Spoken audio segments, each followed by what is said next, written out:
ನಿಮಗೆ ಈ ಕನ್ನಡ ಪರ ಹೋರಾಟ ಮಾಡಬೇಕು ಅಂತ ಅನಿಸಿದೆ ಅವಾಗ ಸರ್? ನನಗೆ ಡಾಕ್ಟರ್ ರಾಜ್ಕುಮಾರ್ ಅವರ ಗೋಕಾಕ್ ಚಳುವಳಿ ಇದೆಯಲ್ಲ, ಆ ಗೋಕಾಕ್ ಚಳುವಳಿಯನ್ನು ನೋಡಿ ನನಗೆ ಭಾಳ ಅಂದರೆ ನಾನೂ ಕೂಡ ಏನಾದರೂ ಒಂದು ಹೋರಾಟವನ್ನು ಮಾಡಬೇಕು, ನಾನೂ ಕೂಡ ಈ ನಾಡಿನಲ್ಲಿ ಹುಟ್ಟಿದ್ದೀನಿ, ಈ ನಾಡಿನ ಸೇವೆಯನ್ನು ಮಾಡಬೇಕು ಅಂತೇಳಿ ಅವರ ಗೋಕಾಕ್ ಚಳುವಳಿಯನ್ನು ನೋಡಿ ನಾನು ಕೂಡ ಇವತ್ತು 23-24 ವರ್ಷ ಆಗಿದೆ ಕನ್ನಡ ಚಳುವಳಿಗೆ ಬಂದು. ನನಗೆ ಭಾಳ ಸ್ಫೂರ್ತಿ ಯಾರಪ್ಪ ಅಂದರೆ ಅದು ಡಾಕ್ಟರ್ ರಾಜ್ಕುಮಾರ್. ನೀವು ತಮಿಳ್ನಾಡು ನೋಡಿ, ತೆಲಂಗಾಣ ನೋಡಿ, ಮಹಾರಾಷ್ಟ್ರ ನೋಡಿ, ಪಕ್ಕದ ರಾಜಸ್ಥಾನ, ಯಾವುದೇ ಒಂದು ರಾಜ್ಯ ತಗೊಳ್ಳಿ, ಎಲ್ಲೂ ಕೂಡ ಅವರವರ ಭಾಷೆಗೆ ಯಾರೂ ಕೂಡ ಹೋರಾಟವನ್ನು ಮಾಡಲ್ಲ. ಯಾಕಂದರೆ ಅವರವರ ಭಾಷೆಗೆ ಏನು ಸ್ಥಾನಮಾನ ಸಿಗಬೇಕು ಆ ರಾಜ್ಯದ ಅಲ್ಲಿನ ರಾಜಕೀಯ ಶಕ್ತಿಗಳಿರ್ಬೋದು, ಅವರೆಲ್ಲವನ್ನು ಅದನ್ನು ಚೆನ್ನಾಗಿ ಕಾಪಾಡ್ಕೋತಾ ಇದ್ದಾರೆ. ಇಲ್ಲಿ ನಮಗಿದ್ದಿದ್ದು ಒಂದೇ ಶಕ್ತಿ, ಯಾವುದಪ್ಪ ಒಂದು ಕನ್ನಡದ ಶಕ್ತಿ ಅಂದರೆ ಅದು ಡಾಕ್ಟರ್ ರಾಜ್ಕುಮಾರ್ ಅವರು, ಅಣ್ಣವರು. ಇವತ್ತು ಅವ್ರನ್ನ ನಾವು ಕಳ್ಕೊಂಡಿದ್ದೀವಿ. ಕನ್ನಡಕ್ಕೆ ಅಪಾರವಾದಂಥ ನಷ್ಟ ಆಗಿದೆ, ಕನ್ನಡಿಗರಿಗೂ ಕೂಡ ಅಷ್ಟೇ ನಷ್ಟ ಆಗಿದೆ. ನಾನು ಸಾರ್ವಜನಿಕವಾಗಿ ಹೇಳೋಂಥದ್ದು, ಅಣ್ಣೋರ ಆದಿಯಲ್ಲಿ ಇವತ್ತು ಯಾರು ಕನ್ನಡದ ಹಳದಿ ಕೆಂಪು ಶಾಲನ್ನು ನಾವು ಹಾಕ್ಕೋತಾ ಇದ್ದೀವಲ್ಲ, ಯಾರು ಏನೇ ಹೇಳ್ಕೊಬೋದು, ನನ್ನ ಆತ್ಮಕ್ಕೆ ನಾನು ನೇರವಾಗಿ ಮಾತಾಡೋದಾದರೆ, ನಾವು ಹಳದಿ ಕೆಂಪು ಶಾಲನ್ನ ಹಾಕೊಂಡು ಹೋರಾಟ ಮಾಡ್ತಾಯಿದ್ದೀವಿ ಅಂದರೆ ಅದಕ್ಕೆ ಕಾರಣವೇ ಡಾಕ್ಟರ್ ರಾಜ್ಕುಮಾರ್ ಅವರು, ಗೋಕಾಕ್ ಚಳುವಳಿ. ಆ ಮಾದರಿನ ನೋಡ್ಕೊಂಡು ನಾವೆಲ್ಲರೂ ಕೂಡ ಬೆಳೆದಂಥವ್ರು. ಇವತ್ತು ತಾವು ಹೇಳಿದ್ರಿ ಸರ್, ಅಣ್ಣವ್ರ ಹೆಸರನ್ನ ಹೇಳ್ಕೊಂಡು ಅವ್ರದ್ದೇ ಆದಂಥ ರೀತಿಯಲ್ಲಿ ಮಾತಾಡ್ತಾ ಇದ್ದಾರೆ ಅಂತ. ಕೆಲವರು ಪ್ರಚಾರದ ತೇವಲಿಗೆ ಮಾತಾಡ್ತಾ ಇದ್ದಾರೆ, ಅಣ್ಣವ್ರ ಇತಿಹಾಸನೇ ಗೊತ್ತಿಲ್ಲ. ಅರ್ಥ ಮಾಡ್ಕೊಳ್ಳಿ. ನಾವು ನೀವು ಮಾತಾಡಬೇಕಾದ್ರೆ ಅನ್ಕೊಳ್ಳೋಣ, ಪ್ರಚಾರಕ್ಕೋಸ್ಕರ ಮಾತಾಡ್ತಾ ಇರೋದವರು, ಇತಿಹಾಸ ಗೊತ್ತಿರ್ಬೇಕು ಕನ್ನಡದ ಬಗ್ಗೆ. ಎಷ್ಟೋ ಜನಕ್ಕೆ ಗೊತ್ತಿಲ್ಲ. ಅದು ವಿಚಾರವನ್ನು ಏನಕ್ಕೋಸ್ಕರ ಅಣ್ಣವ್ರ ಹೆಸರನ್ನ ತಗೊಂಡ್ರೆ ನಾವು ಪ್ರಚಾರಕ್ಕೆ ಬರ್ತೀವಿ ಅಂತನಾ, ಅಥವಾ ಇದರಿಂದ ಯಾವುದಾದ್ರೂ ಒಂದು ಶಕ್ತಿ ಕೆಲಸ ಮಾಡ್ತಾ ಇದೆಯಾ, ಇದನ್ನ ಖಂಡಿತ ನಮ್ಗೆ ಯಾರಿಗೂ ಗೊತ್ತಿಲ್ಲ. ಆದರೆ ಇವತ್ತಿನ ದಿನಮಾನದಲ್ಲಿ ಯಾರಾದರೂ ಒಬ್ಬ ಕನ್ನಡ ಪರ ಹೋರಾಟಗಾರ ಆಗಿರ್ಬೋದು, ಸಾರ್ವಜನಿಕ ಜೀವನದಲ್ಲಿ ರಸ್ತೆಯಲ್ಲಿ ಓಡಾಡಬೇಕಾದ್ರೆ ಕನ್ನಡವನ್ನು ಮಾತಾಡ್ತಾ ಇದ್ದಾರೆ ಅಂದರೆ ನಾನು ಖಂಡಿತ ನಾನೊಬ್ಬ ಕನ್ನಡಿಗನಾಗಿ ಎದೆ ತಟ್ಕೊಂಡು ಹೇಳಬಲ್ಲೆ, ಡಾಕ್ಟರ್ ರಾಜ್ಕುಮಾರ್ ಅವರಿಂದನೇ ಪ್ರತಿಯೊಬ್ಬನು ಕನ್ನಡವನ್ನು ಮಾತಾಡಲಿಕ್ಕೆ ಪ್ರಯತ್ನ ಪಟ್ಟಂಥದ್ದು. ಆಮೇಲೆ ಅಣ್ಣವ್ರದ್ದು ಗುಣ ಯಾವ ರೀತಿ ಅಂದರೆ ಪರಭಾಷಿಗರೂ ಕನ್ನಡವನ್ನು ಮಾತಾಡಿಸುವಂಥ ಪ್ರಯತ್ನವನ್ನು ಅಣ್ಣವ್ರು ಮಾಡ್ತಾಯಿದ್ರು. ಪರಭಾಷಿಗರು ಬಂದರೆ ಅವ್ರಿಗೂ ಕೂಡ ಕನ್ನಡವನ್ನು ಕಲಿಸುವಂಥ ಕೆಲಸ ಮಾಡ್ತಾಯಿದ್ರು. ಇವತ್ತು ನೀವು ನೋಡ್ತಾ ಇರ್ಬೋದು, ಯಾರೂ ಕೂಡ ಅಂಥ ಒಂದು ಪ್ರಯತ್ನಕ್ಕಾಗಲಿ ಅಂಥ ಸಾಹಸಕ್ಕಾಗಲಿ ಕನ್ನಡ ಚಲನಚಿತ್ರದಲ್ಲಿ ಎಂತೆಂಥ ದಿಗ್ಗಜರಿದ್ದರು. ಅಣ್ಣವರು, ರೆಬಲ್ ಸ್ಟಾರ್ ಅಂಬರೀಷ್ ಅವರು, ವಿಷ್ಣುವರ್ಧನ್ ಅವರು, ಎಂತೆಂಥ ನಟರಿದ್ದಾರೆ. ಇವರೆಲ್ಲರೂ ಕೂಡ ಅವರದೇ ಆದಂಥ ರೀತಿಯಲ್ಲಿ ಕನ್ನಡದ ಹೋರಾಟಕ್ಕೆ, ಆಮೇಲೆ ಕನ್ನಡದ ಒಂದು ಶಬ್ದ ಇದೆಯಲ್ಲ, ಕನ್ನಡ ಅನ್ನೋ ಶಬ್ದ, ಎಷ್ಟೋ ಜನಕ್ಕೆ ಕನ್ನಡ ಅಂದರೆ ಏನು ಅಂತ ಗೊತ್ತಿಲ್ಲ. ನನಗೆ ಯಾರೋ ದೊಡ್ಡವರು ಅಂದರೆ ಹಿರಿಯರು, ಸಾಹಿತಿಗಳು, ಮತ್ತೊಬ್ಬರು ಯಾರೋ ನನಗೊಂದು ಅದೊಂದು ಪಾಠವನ್ನು ಹೇಳ್ಕೊಟ್ರು.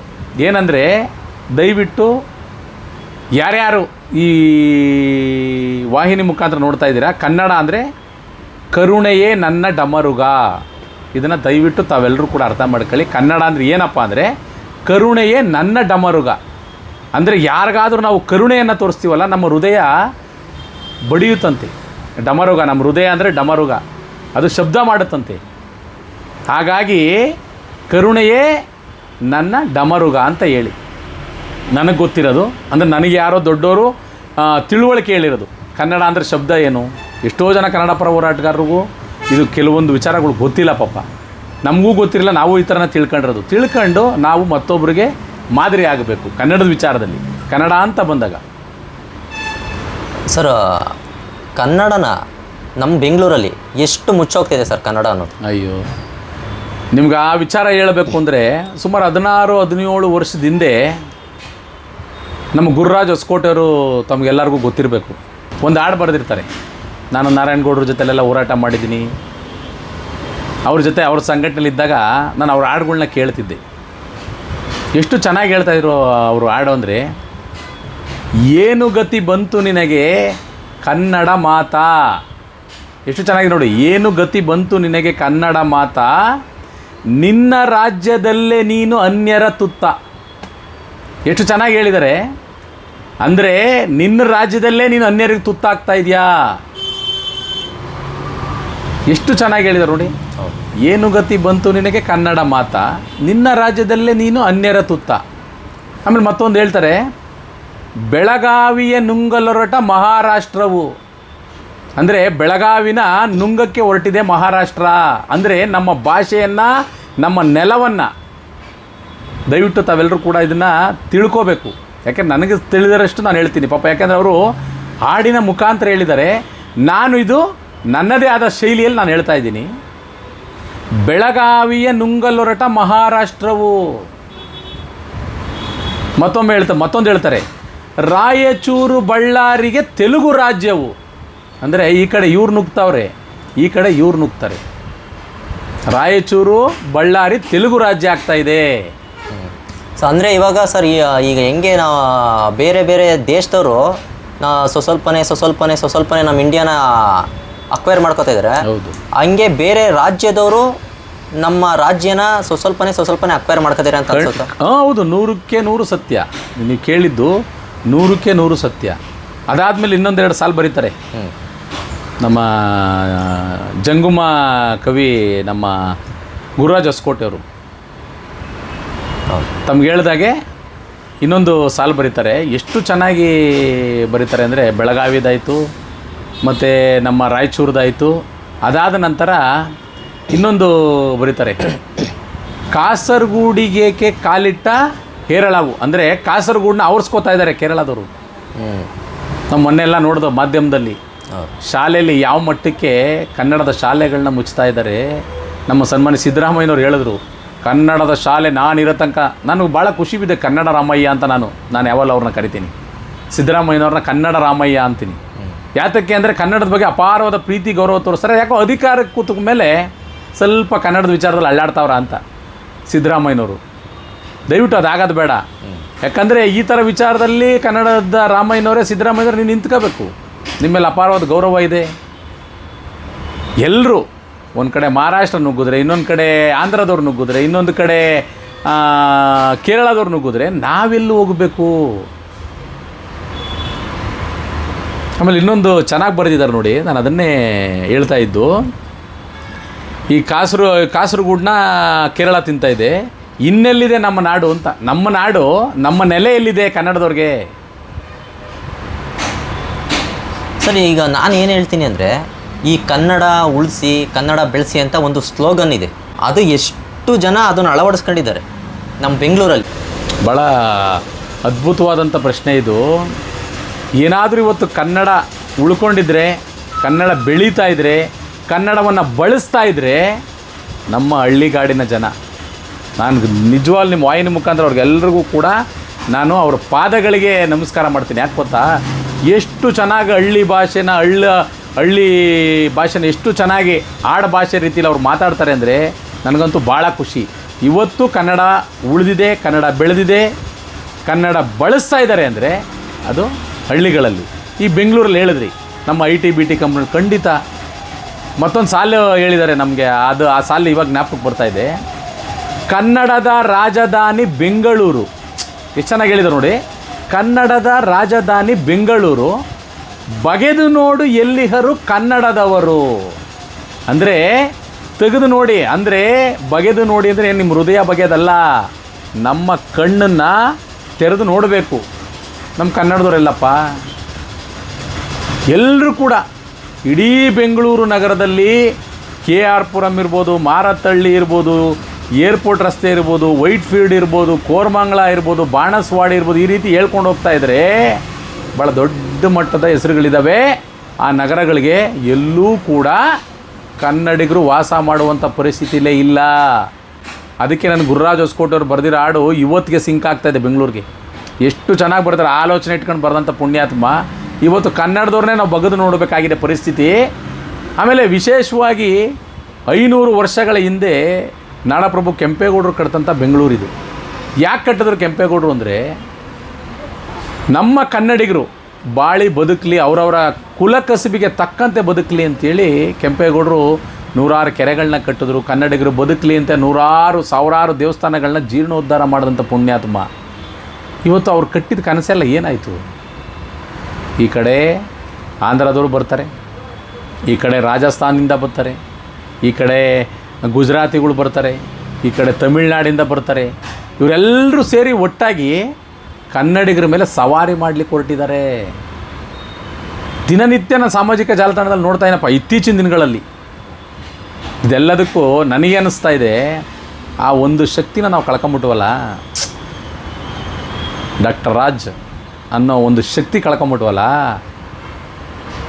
ಅವತ್ತಿತ್ತು ನನಗೆ ಗೊತ್ತಿರಂಗೆ ಅಣ್ಣೋರಿದ್ದಾಗ ಒಂದು ಕಾವೇರಿ ಗಲಾಟೆ ಆಗುತ್ತೆ. ಎಷ್ಟು ಜನ ಇಲ್ಲಿನ ತಮಿಳಿಗರು ಮನೆಯನ್ನು ಖಾಲಿ ಮಾಡ್ತಾರೆ. ಉದ್ದೇಶ ನಾವು ಯಾರ ವಿರುದ್ಧ ಅಲ್ಲ, ಯಾರ ಭಾಷೆಯ ವಿರುದ್ಧನೂ ಅಲ್ಲ. ನಾವು ಹೇಳ್ತಾ ಇರೋದು ನಮ್ಮ ನಾಡನ್ನು, ನಮ್ಮ ಭಾಷೆನ ಕಾಪಾಡ್ಕೋಬೇಕಾದ್ರೆ ಕೆಲವೊಂದು ಅನಿವಾರ್ಯವಾದಂಥ ಹೋರಾಟಗಳು ಭಾಳ ಮುಖ್ಯ ಆಗಿರುತ್ತೆ. ಯಾಕಂದರೆ ನಮ್ಮ ಭಾಷೆ ನಾವು ಕಾಪಾಡ್ಕೊಳ್ಬೇಕು. ಈಗ ನಮ್ಮ ಮನೆಗೆ ಏನಾದರೂ ಸಮಸ್ಯೆ ನಾವು ಕಾಪಾಡ್ಕೊಳ್ಳಲ್ವಾ? ಆ ರೀತಿ ನಮ್ಮ ಭಾಷೆಗೆ ನೋವಾದಂಥ ಸಂದರ್ಭದಲ್ಲಿ ಕಾಪಾಡ್ಕೊಳ್ಳೋಕ್ಕೆ ಒಬ್ಬರು ಯಜಮಾನರು ಬೇಕಾಗಿತ್ತು. ಆ ಯಜಮಾನರೇ ಡಾಕ್ಟರ್ ರಾಜ್ ಅನ್ನೋ ಹೆಸರು. ಆ ಹೆಸರು ಹೋದ ಮೇಲೆ ನೀವು ನೋಡ್ಬೋದು. ಬೇಕಾರೆ ಅದಾದಮೇಲೆ ಇತಿಹಾಸ ತೆಗಿರ್ಬೇಕಾರೆ ಯಾರು ಕೂಡ ಕನ್ನಡವನ್ನು ಉಳಿಸ್ತೀವಿ ಬೆಳೆಸ್ತೀವಿ ಅಂತ ಬಂದಂಥವರೆಲ್ಲ, ವಿಶೇಷವಾಗಿ ಕಲಾವಿದರು, ಯಾರು ಕೂಡ ಅಣ್ಣೋರ ಥರ ಒಂದು ಶಕ್ತಿಯನ್ನು ಇಟ್ಟು ಮುಂದೆ ಬರಲಿಲ್ಲ. ಅಣ್ಣೋರು ಬಿಟ್ಟರೆ, ಅವ್ರ ಚಳುವಳಿ ಥರ ಬಿಟ್ಟರೆ ಇನ್ಯಾವ ಕಲಾವಿದನು ಕೂಡ ಮುಂದೆ ಬಂದು ನಿಂತು ಕನ್ನಡವನ್ನು ಉಳಿಸ್ತೀನಿ, ಕನ್ನಡವನ್ನು ಬೆಳೆಸ್ತೀನಿ ಅನ್ನೋ ಧೈರ್ಯ ಒಬ್ರಿಗೆ ಬರಲಿಲ್ಲ. ಅದು ಧೈರ್ಯ ಬರಲಿಲ್ವಾ, ಅಥವಾ ಆ ಉದ್ದೇಶನೇ ಕನ್ನಡದ ಮೇಲೆ ಅಭಿಮಾನ ಇಲ್ವಾ, ಪ್ರೀತಿ ಇಲ್ವಾ, ಅಥವಾ ಉದ್ದೇಶ ಏನು ಅಂತ ನನಗೆ ಒಂದು ಅರ್ಥ ಆಗ್ತಾಯಿಲ್ಲ. ಕನ್ನಡಕ್ಕೆ ಇದ್ದಿದ್ದೇ ಒಬ್ಬರು, ಅದು ಇಡೀ ಪ್ರಪಂಚದಲ್ಲಿ ತಮಗೆ ಗೊತ್ತಿರಬೇಕು, ಒಂದು ಕಿಂಟಕಿ ಕರ್ನಲ್ ಅಂತೇಳಿ ಒಂದು ಪ್ರಶಸ್ತಿ ಕೊಡ್ತಾರೆ ಅಣ್ಣವ್ರಿಗೆ. ಪ್ರಪಂಚದಲ್ಲಿ ಯಾರಿಗೂ ಕೊಟ್ಟಿಲ್ಲ. ಯಾರಿಗಾದರೂ ಇವತ್ತು ಪ್ರಪಂಚದಲ್ಲಿ ಒಂದೇ ಒಂದು ಪ್ರಶಸ್ತಿಯನ್ನು ಕೊಟ್ಟಿದ್ರೆ ಅದು ಕಿಂಟಕಿ ಕರ್ನಲ್ ಅಂತೇಳಿ ಡಾಕ್ಟರ್ ರಾಜ್ಕುಮಾರ್ ಅವ್ರಿಗೆ. ಎಲ್ಲರೂ ಕೇಳ್ಬೋದು, ಏನಪ್ಪ ರಾಜ್ಕುಮಾರ್ ಅವ್ರು ಒಬ್ಬರೇನಾ ಕನ್ನಡಕ್ಕೆ? ಖಂಡಿತ ಇಲ್ಲ, ನಾನು ಆ ಥರ ಹೇಳ್ತಾ ಇಲ್ಲ. ಸಾಹಿತಿಗಳಿದ್ದಾರೆ, 8 ಜನ ಜ್ಞಾನಪೀಠ ಪ್ರಶಸ್ತಿಯನ್ನು ತಂದುಕಟ್ಟಿದ್ದಾರೆ. ರಾಷ್ಟ್ರಕವಿ ಕುವೆಂಪು ಜಗದ ಕವಿ ಅವರು, ಜಗದ ಕವಿ, ಯುಗದ ಕವಿ ಅಂತೀವಿ. ಇಡೀ ರಾಷ್ಟ್ರಕ್ಕೆ ಒಳ್ಳೆ ಸಂದೇಶವನ್ನು ಕೊಟ್ಟಂಥ ಪುಣ್ಯಾತಮರು. ಇಂಗ್ಲೀಷ್ ಅನಿವಾರ್ಯ ಒಪ್ಕೋತೀನಿ. ಈಗ ಅವ್ರವ್ರ ಲೈಫ್ ನೋಡ್ಕೊಳಕ್ಕೆ ಇಂಗ್ಲೀಷ್ ಅನಿವಾರ್ಯ ಬಟ್ ಮಾತಾಡಬೇಕಾದ್ರೆಲ್ಲ ಕನ್ನಡ ಮಾತಾಡೋದು. ಮನೆಯವ್ರ ಜೊತೆ ಆಗಲಿ ಎಲ್ಲರ ಜೊತೆನೂ ಕನ್ನಡ ಮಾತಾಡಿ ನಮ್ಮ ಕೆಲಸಕ್ಕೆ ಮಾತ್ರ ಇಂಗ್ಲೀಷ್ ಬಳಸ್ಕೊಂಡ್ರೆ ಉತ್ತಮ ಅಂತ ಅನಿಸುತ್ತೆ ಸರ್. ಖಂಡಿತ ಇಲ್ಲ. ನಾವೇನಪ್ಪ ಅಂದ್ರೆ ಹೇಳ್ತೀನಿ ಕೇಳಿ, ನೀವು ಹೇಳಿದ್ದು ಭಾಷೆಯನ್ನು ಅಂದರೆ ನಮ್ಮ ಕರುಳಿನ ಭಾಷೆ ಯಾವುದು ಅಂದರೆ ಹೃದಯದ ಭಾಷೆ ಯಾವುದಪ್ಪ ಅಂದರೆ ಕನ್ನಡ. ನೀವು ಬಳಸಿ ಇಂಗ್ಲೀಷ್ನ ನಾನು ಬೇಡ ಅಂತ ಇಲ್ಲ. ಬಿಸ್ನೆಸ್ಗೆ ಅವಶ್ಯಕತೆ, ಬದುಕಿಗೆ ಇಂಗ್ಲೀಷು ಅಂದರೆ ಬದುಕಂದರೆ ನಾವು ಓದಿರ್ತೀವಲ್ವಾ, ಓದಿ ಎಲ್ಲಾದರೂ ಒಂದು ಕೆಲಸ ಸಿಗಬೇಕಾದ್ರೆ ನಾವು ಇಂಗ್ಲೀಷ್ನ ಬಳಸಬೇಕು, ತೊಂದರೆ ಇಲ್ಲ. ಆದರೆ ನಮ್ಮ ಭಾಷೆಯನ್ನು ತಿನ್ನುವಂಥ ಕೆಲಸ ಯಾವ ಭಾಷೆಗೂ ನಾವು ಬಿಟ್ಕೊಡ್ಬಾರ್ದು. ಹಿಂದಿ ಆಗಿರ್ಬೋದು, ಇಂಗ್ಲೀಷ್ ಆಗಿರ್ಬೋದು, ಯಾವುದೇ ಒಂದು ಭಾಷೆ ನಮ್ಮ ಭಾಷೆ ಮೇಲೆ ಏರಿಕೆ ಆಗಬಾರ್ದು. ಅರ್ಥ ಆಯ್ತಾ ನಿಮಗೆ? ಏರಿಕೆ ಆಗಬಾರ್ದು. ಇದನ್ನು ನಾವು ಕೇಳ್ತಾ ಇರೋದು. ಕೇಂದ್ರ ಸರ್ಕಾರನೂ ಇದನ್ನೇ ಕೇಳ್ತಾ ಇರೋದು ನಾವು, ರಾಜ್ಯ ಸರ್ಕಾರಕ್ಕೂ ಇದನ್ನೇ ಒತ್ತಾಯ ಮಾಡ್ತಾ ಇರೋದು. ಮೊದಲನೇದಾಗಿ ತಾವು ಹೇಳಿದ್ರಿ, ಕನ್ನಡವನ್ನು ನಾವು ಬೆಳೆಸಬೇಕಾಗಿಲ್ಲ, ಬಳಸಬೇಕು. ಏನು ಹೇಳಿ? ಕನ್ನಡ ಬೆಳೆದಿದೆ, ಕನ್ನಡವನ್ನು ಯಾರೂ ಬೆಳೆಸಬೇಕಾಗಿಲ್ಲ, ಕನ್ನಡವನ್ನು ಬಳಸಬೇಕು. ನಾವು ಬರೆಯೋದಿರ್ಬೋದು, ನಾವು ಸಹಿ ಮಾಡೋದಿರ್ಬೋದು, ಯಾರ ಹತ್ರನಾದರೂ ವ್ಯಾವಹಾರಿಕವಾಗಿ ಮಾತಾಡೋದಿರ್ಬೋದು, ಇದನ್ನು ಮಾಡಿದ್ರೆ ಸಾಕು. ಕನ್ನಡ ನಿರಂತರವಾಗಿ ಅದರದೇ ಆದಂಥ ಸರ್ ಈಗಿನ ಬೆಂಗಳೂರು ಸಿಚುವೇಶನ್ ನೋಡ್ಕೊಂಡ್ರೆ ಇನ್ನು 20 ವರ್ಷ ಆದಮೇಲೆ ಬೆಂಗಳೂರಲ್ಲಿ ಕನ್ನಡಿಗರು ಇರ್ತಾರೆ ಅನ್ನೋದಕ್ಕಿಂತ ಕನ್ನಡ ಮಾತಾಡೋರು ಇರ್ತಾರೆ. ಖಂಡಿತ ಅದನ್ನೇ ಹೇಳ್ತಾ ಇರೋದು.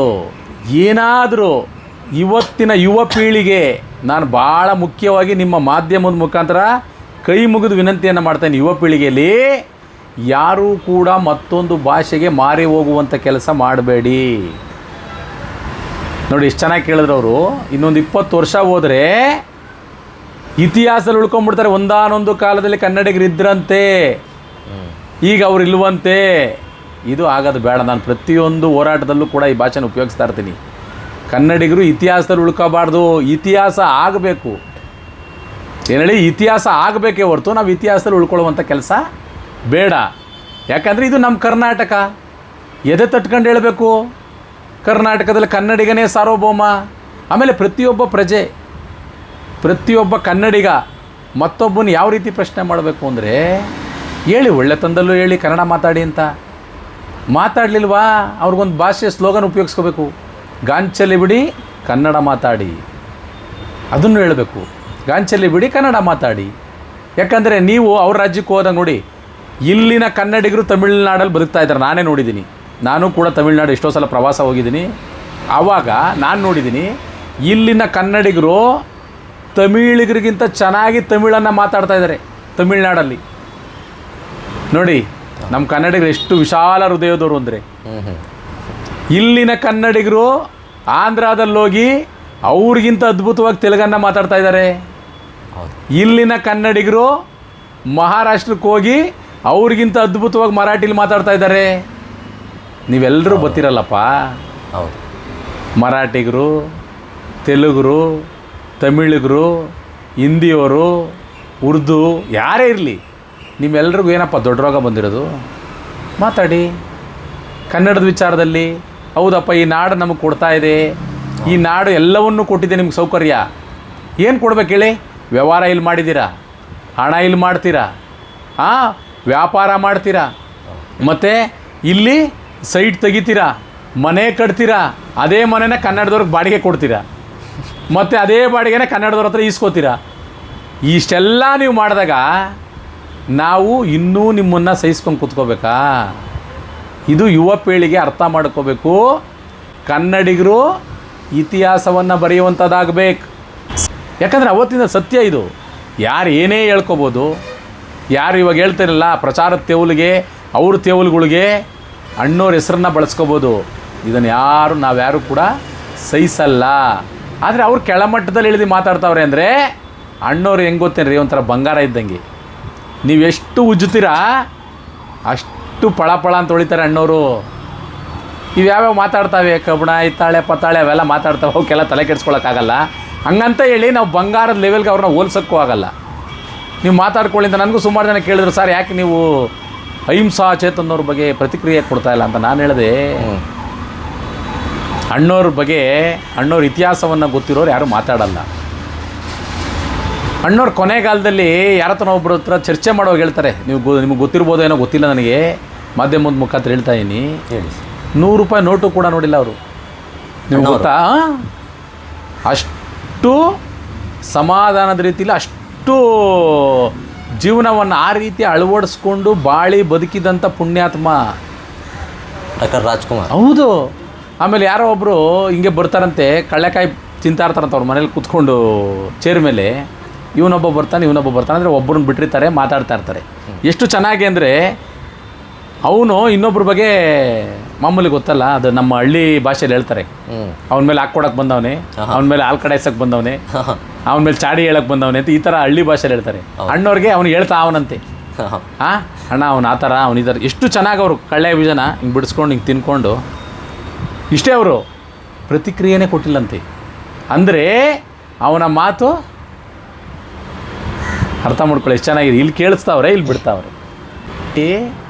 ಗೋಕಾಕ್ ಚಳುವಳಿ ಸಂದರ್ಭದಲ್ಲಿ ಇವರೆಲ್ಲರೂ ಕೂಡ, ಲೋಕೇಶು, ಇವರು ಸುಮಾರು ಜನ ಹೆಸರು ಹೇಳ್ತಾ ಹೋದರೆ ಒಂದು ದಂಡೆ ಇದೆ. ಎಲ್ಲರೂ ಕೂಡ ಅವ್ರದ್ದೇ ಆದಂಥ ಎಲ್ಲರೂ ಕೂಡ ಇದ್ದಾರೆ ಅದರಲ್ಲಿ. ಆದರೆ ಅದಕ್ಕೆ ಒಂದು ನಾಯಕತ್ವ, ಅದಕ್ಕೆ ಆ ಮನೆಗೊಬ್ಬರು ಯಜಮಾನರು ಬೇಕಲ್ಲ, ಆ ಯಜಮಾನಿಕೆ ತನ ಮಾತ್ರ ಅಣ್ಣವ್ರಿಗೆ ಬಿಟ್ಟು ಇನ್ಯಾರಿಗೂ ಬರಲಿಕ್ಕೆ ಸಾಧ್ಯನೇ ಇಲ್ಲ.